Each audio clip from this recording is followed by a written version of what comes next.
He's the CEO and co-founder of Air Gap Networks, and he's talking about the oh wow moments with zero trust network access anywhere. All right, so Ritesh.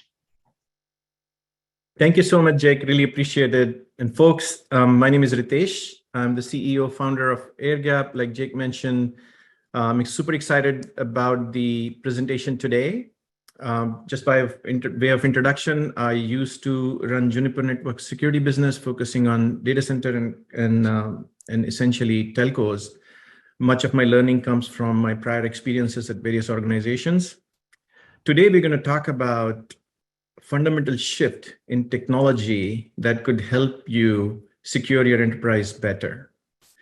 Now, a couple of things I would do today. I would share with you what those fundamentally different ways could be and are that Air Gap is working on, and make sure that you understand them at technical level. I would also invite you to challenge us and ask questions that you may have as part of that technology discussions.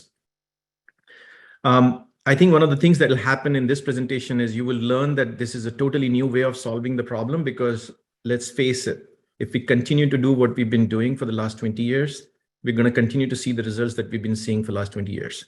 And I promise you, this is not a cliche. I've been doing security for more than almost a couple of decades. You would realize that this is truly a new way of solving the problem. When you see a truly new way of solving the problem, it also creates lots of questions, and it also creates lots of sort of fear. And I can challenge you that that's the kind of reaction you would have, but you would learn something new. I would not spend a slide on marketing material. I would not spend a minute on telling you cyber is bad and everything is broken. I would focus on technology and technology only. So let's get started. Obviously, please send your questions on a Slack channel or on the Q&A channel on this particular Zoom presentation as well.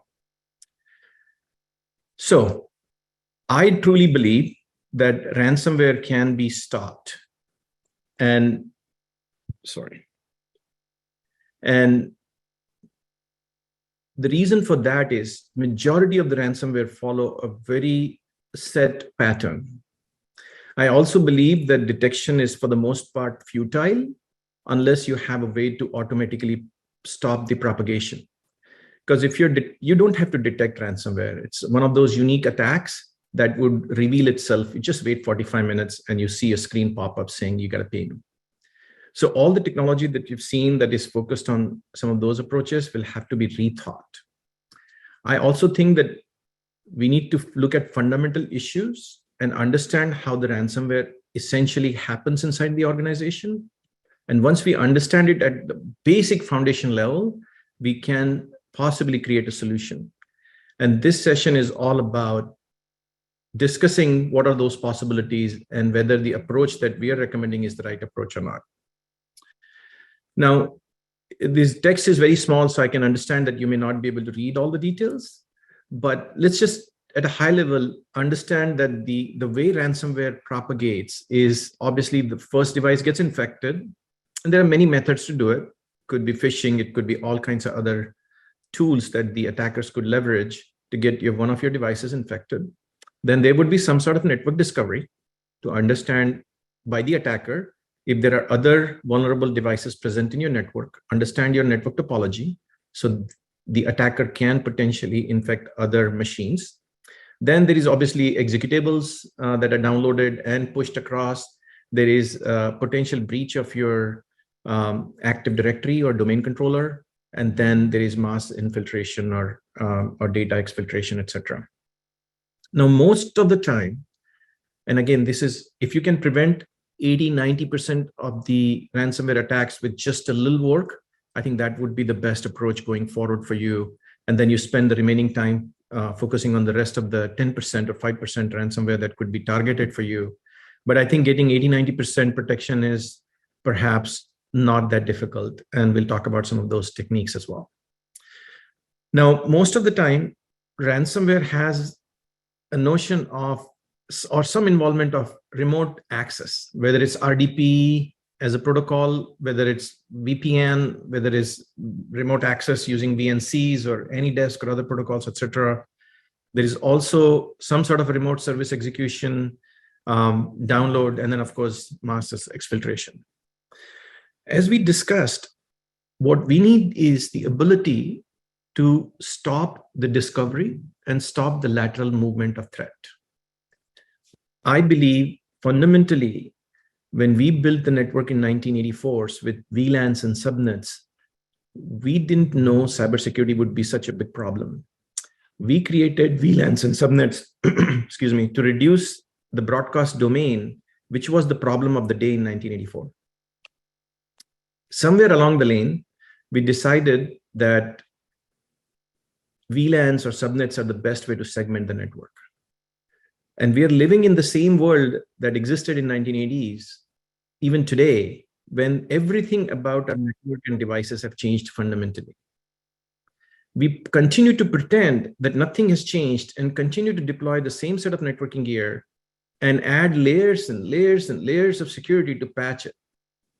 If the foundation of your house is broken, I don't care how much security gear you're adding or how much decoration you're adding, you're going to have a problem one way or another. It'll break every day of the week. And when it breaks, you will keep patching and patching. And that's exactly what is happening in the security and the networking industry, in my humble opinion. So let's see what we can do to solve it.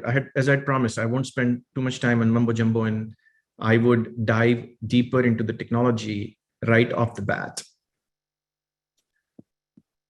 So first of all, zero trust is the right approach. You guys have probably heard this all week long now, so I'm not going to bore you with more. But what we need to do is do zero trust everywhere, or ZTNA anywhere. And what I mean by that is there has to be a unified solution that works for all of your endpoints, whether it's data center, whether it's cloud, whether it's office, factories, hospitals, I don't care. It has to be a unified solution that works everywhere. And it has not happened so far. And we are trying to change that. The second thing that we have to do is ensure that all communications that are allowed within your environment, again, regardless of whether it's cloud or data center or corporate environment, should be authorized communication only. The problem of the industry is we are allowing unauthorized communication, and that is what the attackers are exploiting. If we limit the authorized communication channels, we could reduce the attack surface by a factor of, or by order of magnitude, actually. The notion of ZTNA, or Zero Trust Network Access, unfortunately has come down to VPN replacement. And I think that is fundamentally wrong as well. We know we need to replace VPN, no doubts about that. But we just don't need to limit it to remote access only. For example, yes, of course, when I'm logging in from home to my business application that may be sitting in a data center, I need to ensure that I just don't use VPN and have me virtually be present in the data center. And as a result, if my laptop is compromised, I would end up compromising the data center completely. What I need to be able to do is authenticate every access that I'm doing, in addition to making sure that I'm authorized to access those applications. But that's what ZTNA companies are doing today. Why should the ZTNA be limited to an employee's access to business applications? Who's to say that my MRI machine is less vulnerable or less important than my business application? Who is to say that my factory machine is less important than my business applications running in the cloud data center? We need to be able to authenticate access to devices on premise as well. And please, we don't need to send the traffic to the cloud just to get authenticated or authorized. We should be able to present and do this all locally when we're accessing local machines. This way, even if one of the laptops is compromised, one of the workstation is compromised, when that workstation is trying to access local or remote assets, doesn't matter what kind of asset it is, you are presenting multi-factor authentication challenge that is clubbed with your single sign-on so that only authorized and authenticated users get access to your business assets. Makes it very difficult for the attackers to move laterally. And finally, I would be the last person to claim that there is a solution in the world that would stop possibility of any ransomware, period. What you need is to understand that there is going to be ransomware, whether you like it or not. But if you have a tool that is available that will provide you an instant way to either dramatically slow down the propagation of ransomware or completely stop the ransomware propagation, that tool would become the most handy tool for you. Many of you have roles in the organization and responsibilities for protecting your organization. If I were to ask any of you that if you had ransomware today, right about now, God forbid, no, but assuming that you do, what would be your reaction? The answers I get, and I've spoken to hundreds of customers, and they have told us that the best defense they have is to shut down the network. But you cannot take that action without proper thought process, without proper investigation.